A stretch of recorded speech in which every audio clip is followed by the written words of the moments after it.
Hideaway is a gated, residential city located in the lush rolling hills of East Texas.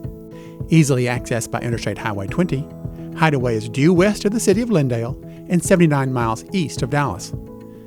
This ideal location, combined with beautiful scenery, serene lakes, and exemplary golf, has made Hideaway a preferred destination since its inception in 1967. Long occupied by a variety of Native American cultures, the first recorded permanent residents of the area were Drury and Elizabeth Smith, who built a small homestead in the area that is now Forest Circle and Lake Cross Road. In 1854, Richard and Serena Hubbard, who had arrived by wagon from central Georgia, purchased the existing homestead and 480 acres of rolling land on Duck Creek, which was a tributary of the Neches River. Over the years, they expanded their holdings, remodeled the homestead extensively, and built a thriving business of fruit and berry farming, which in turn fed a lively canning industry in the nearby town of Lindale. Richard Sr. died in 1864 and is buried in the historic Hubbard Cemetery in the northwest corner of Hideaway. In the mid-1960s, something very different began for the area now known as Hideaway. Developer James Fair conceived a plan for a weekender resort, which would include much of the area of the Hubbard fruit and berry orchards. His initial design featured the creation of a recreational lake and a 9-hole golf course. After clearing the space for the lake, surveying a number of tracts for home sites, and constructing a simple office building at the front gate, the project was opened to the public on July 4, 1967. The response was very positive, and although visitors were very impressed with the property, the development still had a ways to go. Well, there really wasn't much here. They were in the process of putting the dam across that creek. I bought a Lakeview property without a lake to view. And the front gate was real little to get into, and it was dirt roads. When the salesman came up to show us where we wanted to be, there was nothing but a dirt road, and the man said, "This is where the golf course is going to be." And I told Otis, I said, "This will never work. This place will never make it." Is that a joke? By early 1968, it became clear that interest was exceeding expectations and that the community was going to need more space.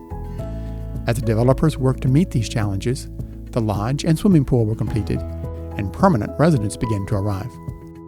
The new lifestyle was quite popular, and lasting memories were made from the very beginning. My granddad was one of the first landowners out here, or house owners. What he'd let me do is go out and play. When I started about 4 or 5, he'd let me go out and play the 3 holes, and he'd come watch me. So one day when he was up on the porch, or veranda, porch, I say from East Texas, he was up there, and the number 14 west now used to be number 5. It's about 100 yards from the back of the green to his yard.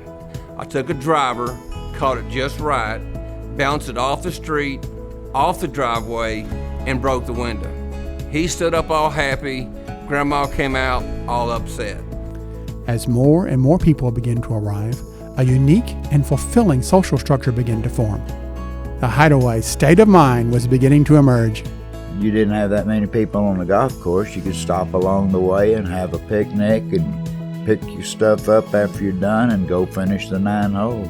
By early 1969, more land had been added to the north side of the community, and a third lake, along with a second 9-hole golf course, were under construction.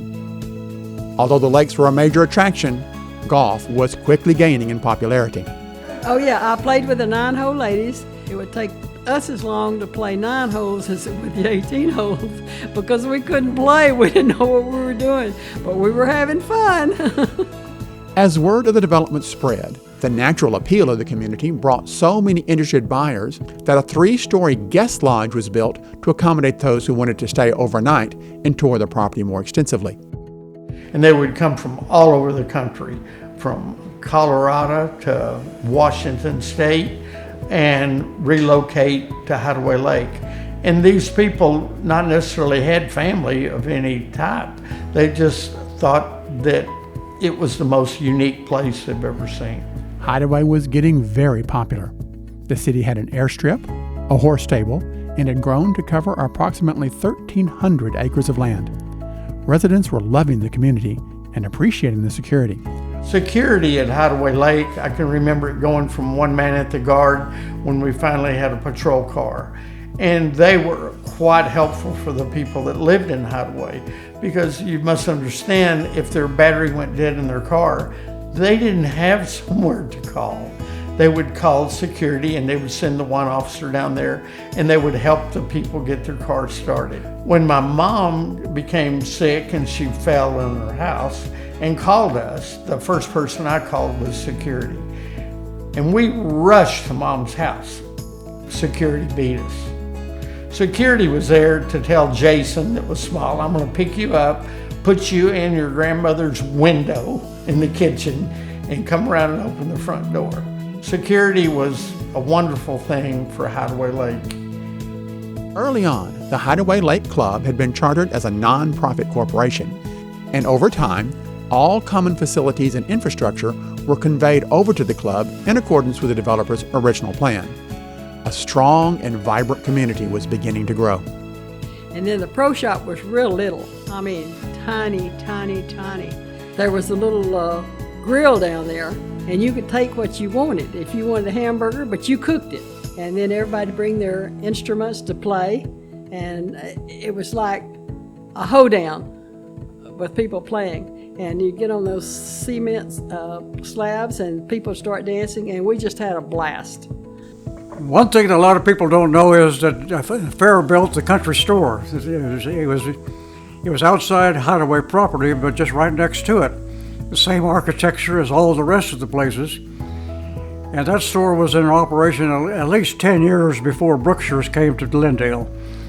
You know, a funny story about it, how long I have lived out here, I even got my first job here, was working for Al Freebird. He owned the country store.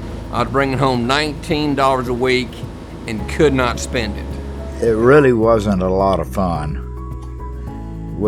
I was open 13 hours a day, 7 days a week, holidays, Christmas, and the whole works. And I think I got away 2 funerals and 1 deer hunt for a few days. In the ensuing decades, the community continued to grow, with more and more residents choosing to make Hideaway their full-time home. Another major expansion was completed in 1994, which added more space for residential construction, a third 9-hole golf course, and more space for golf practice areas. In 2001, residents voted to incorporate as a city to protect their borders from future expansion of neighboring towns. Although still operated by the elected board of Hideaway Lake Club, the new city needed a mayor and alderman. We incorporated as a Class B general law city. And so they had an election for who was going to be on the board of aldermen. And there was going to be 1 mayor and 5 aldermen. We had several people running for the 6 positions, but you didn't run for a position at that time. And what happened was the person with the highest number of votes became the mayor, and the next 5 highest number of votes became the 5 aldermen. I got the highest number of votes. With full autonomy assured, development in Hideaway moved forward with confidence. In 2003, new club facilities were built, old ones were improved, and community involvement continued to play a major part in the character of Hideaway. The Keep Hideaway Beautiful organization, which I was involved in then, that was our project, and they raised a lot of money, and we landscaped 7 or 8 public places. And then when the new clubhouse, the new administration building was built, I designed all the landscaping around that also. That was my younger days. I wouldn't do that now. For 50 years, Hideaway has been a place that offers a lifestyle that is as unique as it is peaceful and secure. With more and more families calling Hideaway their home, the vitality of this community is assured. There is continuity here and tradition. Billy, a good friend of mine, we started being good friends around 8 or 9. We used to build golf courses in his backyard. And he was the superintendent, which is kind of ironic, it's what he is now, and I'd play the pro, and we'd host tournaments. So he'd build the course, I was a pro. We had a blast, and 30 some odd years later, here we are together again. 40 years later, here we are again. I'm getting older by the minute. Hideaway is a place with a rich history and a positive future. There are many great memories here, with more yet waiting to be made. Hideaway is a true oasis city. Life is good here. It's like living in a community in 1952. I don't know why I said two, but it's that way because people care about you. If you get sick, then they bring you a casserole, and they say, "Well, just keep the bowl." You're riding down the road, somebody's coming next to you, you wave. Everybody is expected to go ahead and just wave, hello. You can even do it to security, and they'll wave back. The Hideaway Wave. Actually, my predecessor, Chella Roselle, was the editor-publisher of the newspaper for years and years. And she wrote many editorials on the Hideaway Wave. It's not this, it's just a friendly wave. Everyone is our neighbors. I mean, there's 3,000 people that live here. When I go by and see these people waving at me, I have no idea who they are. No idea. But I know at some point we'll probably cross paths. You can't go anywhere in Hideaway without building a friendship. Everyone that we meet here becomes a friend, one way or the other. As the city of Hideaway celebrates its Golden Jubilee, we are able to look back and appreciate how hard work and good intentions have led the community through all the challenges presented thus far. Through 50 years of rich and sometimes colorful history, Hideaway has remained on course to become a remarkable and very desirable place to live. Well, it's very peaceful. I think it's added a number of years to our lifespan, just being so peaceful down here. Plus, you get golf, and you have lakes, and you have swimming pools. So, it doesn't get any better than what the club is doing. Hideaway Lake, celebrating 50 years of resort living at its finest.